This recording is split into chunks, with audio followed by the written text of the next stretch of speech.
Rob here at trailer.Com, and today you're going to be taking a look at the EcoHitch custom fit trailer hitch receiver on our 2019 Chevy Bolt.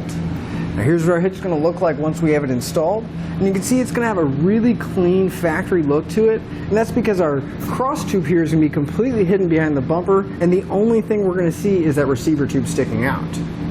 Now our EcoHitch is going to offer us a 2-inch by 2-inch receiver tube opening, which means we're going to have a really wide variety of options when it comes to accessories that we can mount up.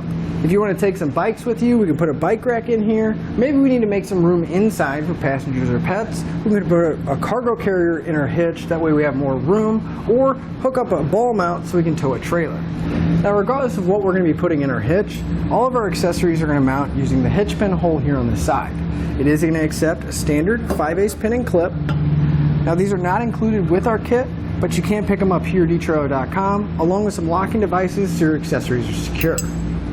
Now if you are going to be towing a trailer, obviously you need a spot to hook up your safety chains. And our connection point is going to be a loop style welded to the bottom here. And as you can see, even with some of the smaller hooks, we should have plenty of room to get them hooked or unhooked. Now you want to make sure that your hitch is going to be up to the task that we put it to. So as far as the weight rating goes, our hitch is going to have a 200-pound tongue weight, which is going to be great for some of those larger bike racks or really maximizing the space for our cargo carrier. Now as far as the gross trailer rating goes, it's going to be rated at 2,000 pounds. Now that's how much our hitch can pull, including the trailer and everything we have loaded on it. But you do want to double check your Bolt's owner's manual because you don't want to exceed the manufacturer's recommended weight. I'd like to give you a few measurements. These are going to help you out when you're looking for accessories for your new hitch, like a ball mount, a bike rack, or even a cargo carrier. From the center of the hitch pin hole to the outermost edge of the bumper is right about 4.5 inches. Now that measurement is going to help you out when you're looking at folding accessories to make sure you have enough room and they're not going to come in contact with the rear bumper. From the ground to the inside top edge of the receiver tube opening, it's right about 11 3/4 inches. Now that measurement is going to help when you're looking for a ball mount to make sure you have the appropriate rise or drop to match up to your trailer, but at the same time, at that height I would definitely recommend a bike rack or a cargo carrier that has a raised shank. That way we can get a little bit more ground clearance out of it. But now we've seen what our hitch looks like and gone over some of the features, let's get it installed together. To start our installation, we want to open up our rear hatch. Now if we come to the opening on our bumper here where the hatch covers up, we're going to find a bolt on each side of the opening. We need to remove that, so you want to grab a T15 Torx bit and we'll pull those two bolts out.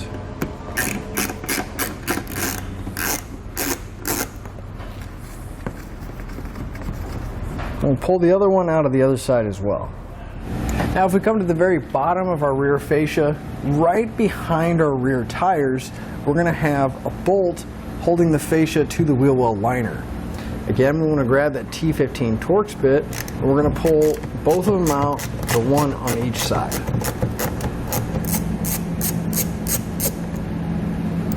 Now if we move towards the center of our Chevy, we're going to have two push pins holding the bottom of our fascia to the bottom of the trunk pan.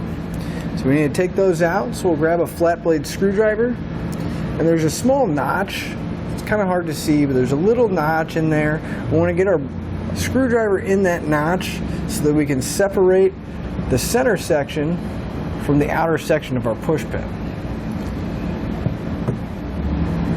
Sometimes they do get stuck a little bit, but again, you just want to pop out that center section. It's starting to come out. You can see there's a lot of dirt and debris trapped in there. Just want to try your best not to break the push pin. We need to pull that center section out so it'll relieve the tension. If it comes out, that's fine, but then we can come underneath the base of our push pin and pull the rest of it out. We're going to repeat that for the other one as well.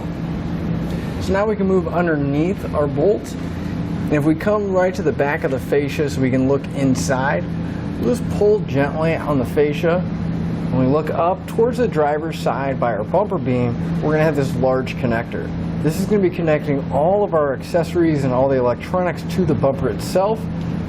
So we want to grab this gray lever and rotate it up, and then I'll release the plug.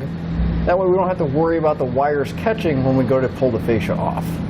Then we'll move right behind our rear tire, but we want to be inside the wheel well area. If we look inside, we see that we have 3 fasteners that are holding everything together. We need to remove those, so we'll grab that T15 Torx bit again, and we're going to pull all 3 of those screws out. Now it is a little limited on space, but you can see I can get a ratchet in there.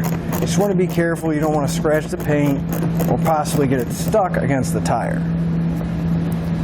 We'll go ahead and pull all three of these screws out, and we'll move to the other side and do the same thing. Now that those three screws are removed, we want to move to the arch here that's going along the wheel well, the black plastic trim piece. We want to grab the edge of it, and we're going to pull away, and we want to break it loose and have it disconnected at least to where our fender meets the fascia. So grab it at the bottom. Kind of want to hold the panel of the car still so we can apply pressure and pull on that plastic panel. Now again, we need to break it loose at least to this general area, and if you have the little clips come out, so long as they're not broken, we can put them back in. There's a little slot, just want to slide it onto that black plastic piece so that it can go back in. But now that we have it broke loose, we'll see that we have one more bolt right here, and again that's going to be a T15 Torx bit, so we'll use that same socket. We're going to have a bolt in the same location on the other side, so we'll remove that as well. Now it's a good idea to grab an extra set of hands because we're pulling our fascia off. Now you want to start right where we pulled that bolt out at the corner where the fender meets the fascia. Get a hold of it, and we're just going to start pulling outward. It will be a little bit tight, but you just want to pull outward and start working your way towards the center so we can get everything loose. And since we already went ahead and disconnected that main harness underneath, we can set our fascia aside where it won't get damaged. With the fascia removed, that's going to expose our crash bumper or the bumper beam. Now this is also going to have to temporarily be removed. So if we look at the body here, it's going to be held on by 3 bolts, one on top, one on the side, and one on the bottom. I'm going to grab a 15mm socket, and we'll pull all 3 of those bolts out on each side.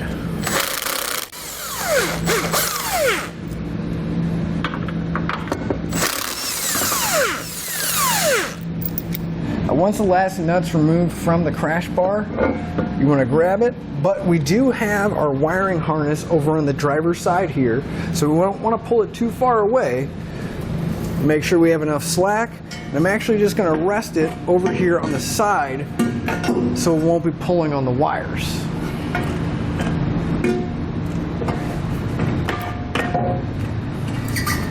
We can grab our hitch, and we're going to line it up over the studs that we removed our bumper beam from. And if you're worried about it falling, very loosely just install one of the nuts, and then it'll keep it from falling off all the way. But then we'll grab our bumper beam,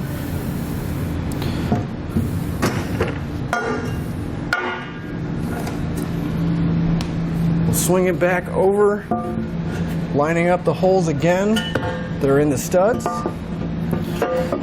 In this case, obviously, we need to remove the nut.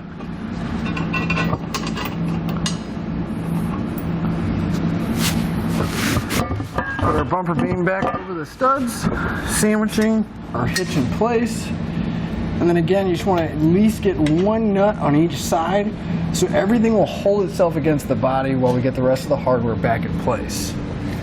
I'm going to come back with that 15mm socket and snug up all the nuts holding everything in place.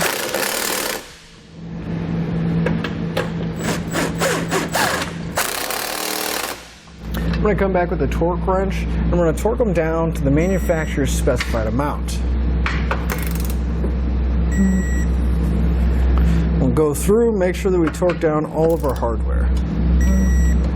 Now before we can put our fascia back in place, we are going to have to do a little bit of trimming. So I went ahead and marked out the initial cut that we're going to make. And we're going to find the diagram and the measurements in our instructions, but you do want to make sure you find the center point. Now the easiest way I found the center point is we have a lot of reference points right here with these notches. If we measure from one notch to the other notch, divide that number by 2, we can find our center point. And that's exactly what I did. And then I just took the measurements and drew it out. Now you can use a pair of tin snips, a razor knife, or whatever you have available to cut this. You just want to take your time, make sure the lines are nice and clean. I'm going to use a rotary tool so it'll go by a little bit quicker. And once the initial cut is made, we do need to come back and make 2 secondary cuts. And those are going to be at the very edge of our fascia here. We're just going to have a little section we'll cut out, and again, you'll find those measurements in your instructions. I'm just going to go back with my rotary tool and cut those out as well.